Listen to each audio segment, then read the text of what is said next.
Le problème de la production du ciment, c'est que ça pollue. C'est une canicule sans précédent qui s'abat sur la France. Comme le pétrole, le gaz et toutes les ressources non renouvelables, le sable est désormais sur la ligne de front d'une guerre des matières premières qui met en péril la survie de communautés et fait s'affronter des États.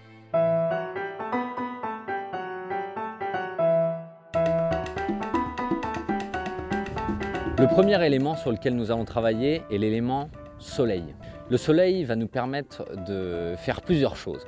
La première, c'est une production d'énergie photovoltaïque.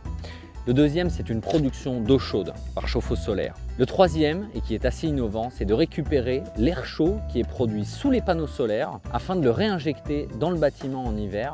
Le quatrième, c'est un mur trombe qui est en fait une plaque de polycarbonate ou de verre qui est à 10 cm d'un mur en terre qui a une forte inertie thermique et qui permet de stocker ses calories. Et le cinquième, c'est un panneau réflecteur qui va être situé sur l'arrière des panneaux solaires et qui va refléter la lumière pour l'amener à l'intérieur.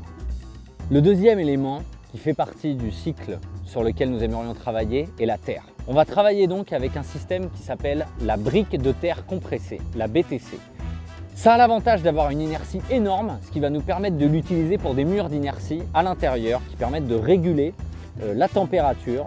L'autre chose qu'on aimerait utiliser dans cette terre qui a une forte inertie, c'est des puits provençaux. On met une tuyauterie qui est à 1 mètre, 1 mètre 50 de profondeur, là où la température du sol est toute l'année entre 10 et 15 degrés. Et ainsi, on a une récupération de l'air frais toute l'année. Le troisième élément est l'eau. Donc nous allons récupérer toutes les eaux de pluie. La deuxième chose, c'est de travailler sur la séparation des flux à la source. C'est-à-dire qu'on va mettre les eaux grises d'un côté, les urines de l'autre et les matières fécales dernièrement. À terme, on l'espère, une autonomie totale en eau et en assainissement sur ce bâtiment. Le quatrième élément sur lequel nous aimerions travailler, c'est l'organique. Nous allons travailler avec une filière de Lozère et essayer de prouver que avec une analyse de cycle de vie, le crédit carbone d'un bâtiment ossature bois et terre est incomparablement plus intéressant que quelque chose qui est en béton classique. L'autre chose sur le côté organique et qui rend le bâtiment vivant, c'est de faire, à la suite de notre séparation à la source, de faire des murs végétaux qui sont alimentés aux eaux grises et aux urines que nous avons récupérées, en façade sud et en façade ouest.